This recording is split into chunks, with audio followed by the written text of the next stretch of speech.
Greetings, YouTube. I've talked about my mental health on this channel many times. I suffer from anxiety, depression, and PTSD, and I was quite recently diagnosed with ADHD.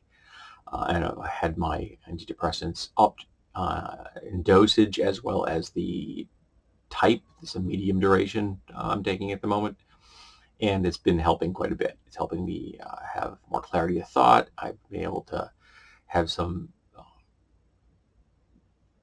come up with ideas and thoughts and work through problems in a way that I couldn't in the past.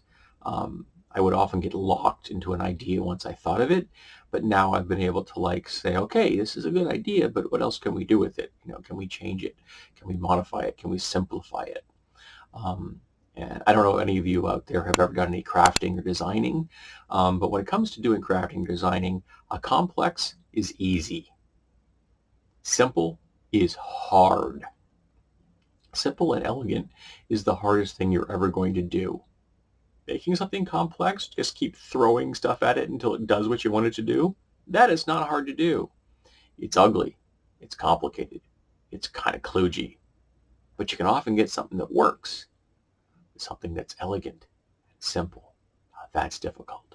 And thanks to the new increase in my serotonin levels, I've actually been able to kind of break things down and start working on that simplification process in my skull before I actually have to get to the point where I'm working on it with my hands. And when it comes to a problem I've encountered, I'm doing a better job of overcoming that problem as opposed to being completely stymied by it. But it's not all puppies and sunshine. I still have things I have to tackle. And recently I had something happen at work, and it was both very illustrative to me on both a personal and a professional level. And what happened is that I was put onto a part number I'd never run before. And it was just a happenstance that the operator who was leaving finished a box of parts. So there was no parts on my bench. And the parts have to be stacked a specific way. They're U-shaped. You put one this way, you put one this way. And they're pretty big parts. And when you're done, you have a stack of 25. You put them into what we call a pizza box because it's a pizza box. It's a generic, looks just like a pizza box. And you have to stack them in a manner that they will fit inside the pizza box. Okay, that makes perfect sense now, doesn't it? But I didn't know what those stacks looked like. So I began to stack them in a manner that made sense to me. And it didn't fit. And the next time it didn't fit. It didn't fit to the point where I was literally having to pound on the flaps to get them to fit in the part, to get them to close.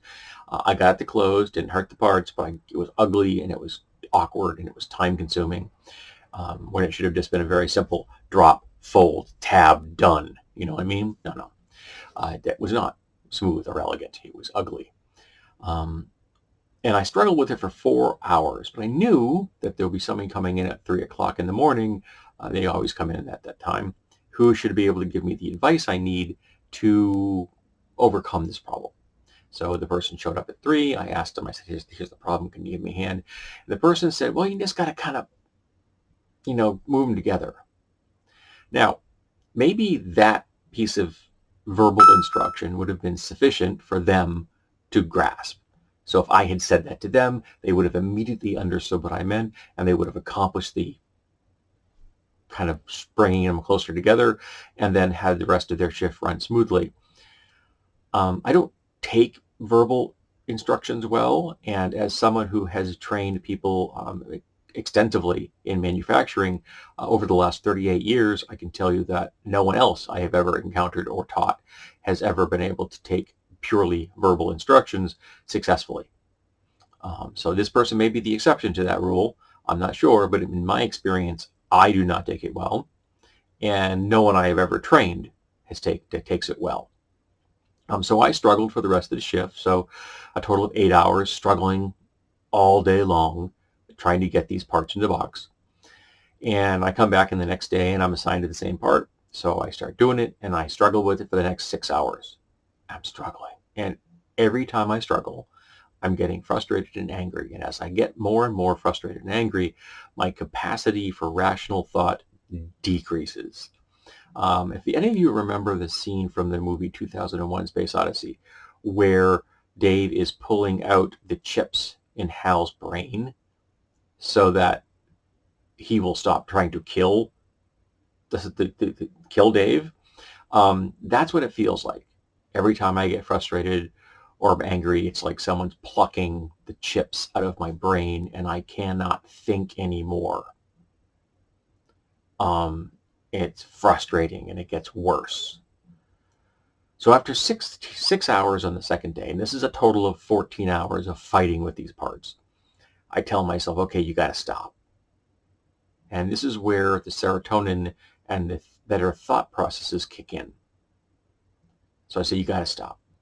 You got to look at this with fresh eyes. So the next box you start, you're going to get the first two pieces and you're going to play with them. So I put the first piece on the table, I put the second piece on the table, and I start to play with how they fit together.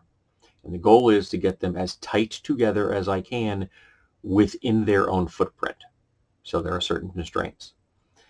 And as I did this, I realized that every other box I had packed, I was packing to make a nice, neat, tidy stack. That's not what I'm paid to do. I'm not being paid to make nice, neat, tidy stacks. I'm paid to get parts into a box. And that's what matters, because when these get put into a box and go onto a pallet and they get shipped to wherever they go on a truck, they're not going to stay nice and neat. So contrary to how much I may want them to be, and contrary to how neat I put them in, they will not arrive in that manner. So the parameter I had artificially set for myself with no conscious planning, it was the natural thing for me to do to make a neat, tidy stack, got in my own way. So I thought, okay, the goal is make them fit within their own footprint. So after 25 pieces, I looked at it and I did not make them into a nice, neat, tidy stack. I let them stay in the position they were. I made every effort to keep them from moving. I picked them up, brought them over to the pizza box, dropped them in, and the box closed without a problem. Now, I'm very glad I thought of this.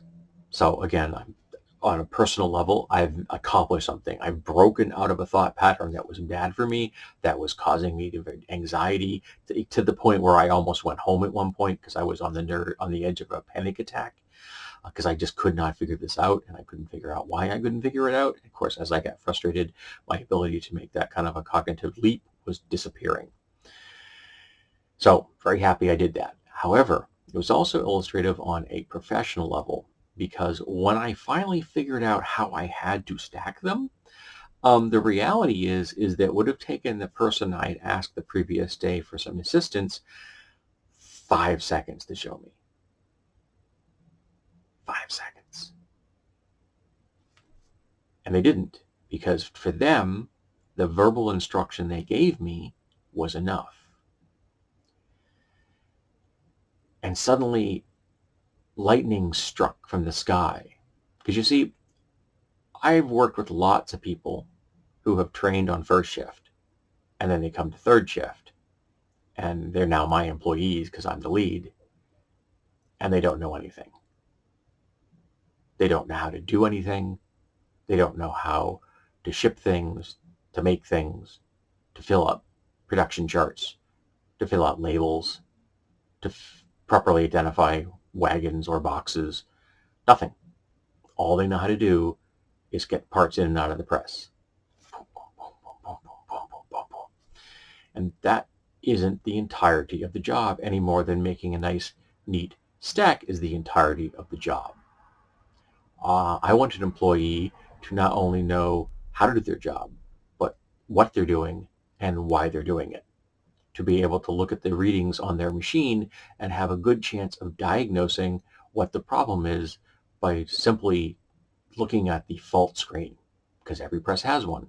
So if the machine isn't running, you look at the fault screen, and the machine will often tell you something that even if the operator does not know what that means or is not comfortable with interpreting that, can then bring that information to me and tell me my machine has this fault.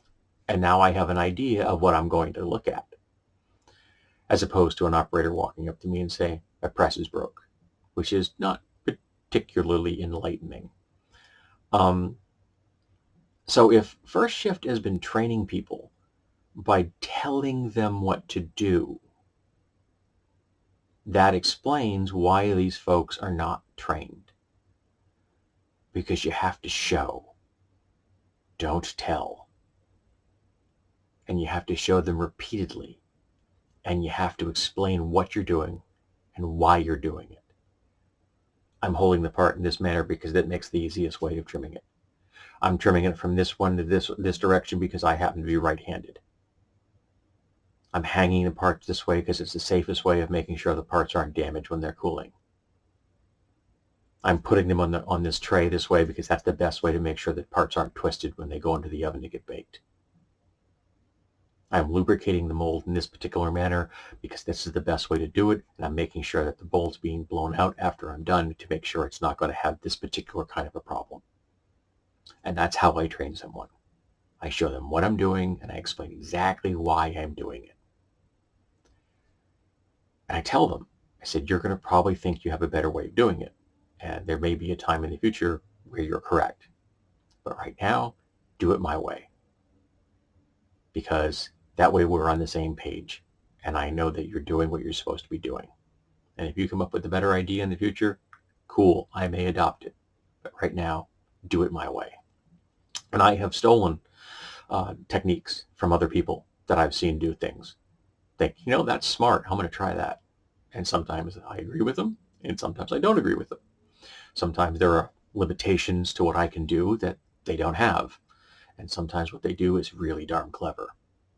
Like, for example, a couple of parts that we have are quite difficult to do because they're small. And I know one of the guys was using a pair of tweezers. And I adopted that. Bingo. My life got a whole lot easier. Or using a trimming tool to help grab a part that is on the inside of a hole that would be difficult to get your finger into, so you can then pull the trim out cleanly and safely and quickly and completely. That's how I picked it up. I watched somebody else do it. So I'm always about stealing any idea I can lay my hands on.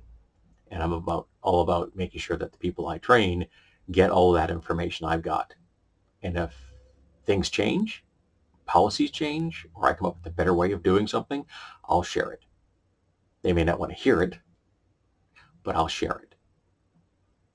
But if they're being trained by just being told what to do, kind of preconception that they understand what those words mean, that's a big leap.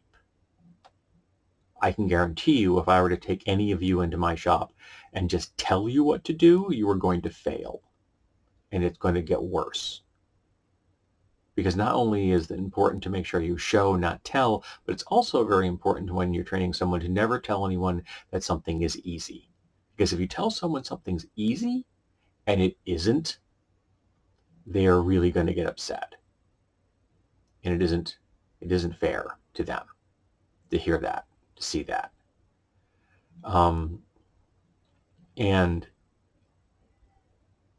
I make an effort to never tell anyone something simple, because I don't want them to feel bad, and I don't want to put a roadblock in their path. I don't want them to feel like somebody's pulling the chips out of their brain. So yeah, it was good that I solved the problem, and it was important that I got a perspective that I didn't have before to understand why maybe the folks I get on my shift don't know what they need to know. And sometimes I can train them, and sometimes I can't. Because once you lay down those paths inside somebody's brain, those synaptic pathways are laid down, it's hard to change them. I've got one person who quite recently is new, and they don't work on my shift, but they have seen me work. And they said, why do you do that? And I told them why. Oh, they said other people don't do that. I said, okay, but I do. It makes my life easier. And they ask other questions that are relevant, and they have listened to me. Also important. And I've thanked them for that. I've said, thank you for asking those kind of questions, and thank you for listening. I said it is rarer than you would probably think it would be, because it is. Um, so I'm glad I solved the problem. I'm glad I have a new insight, and I hope that I can break out of those patterns more readily in the future. That would be nice. So in closing, show, don't tell, and never tell anybody something simple.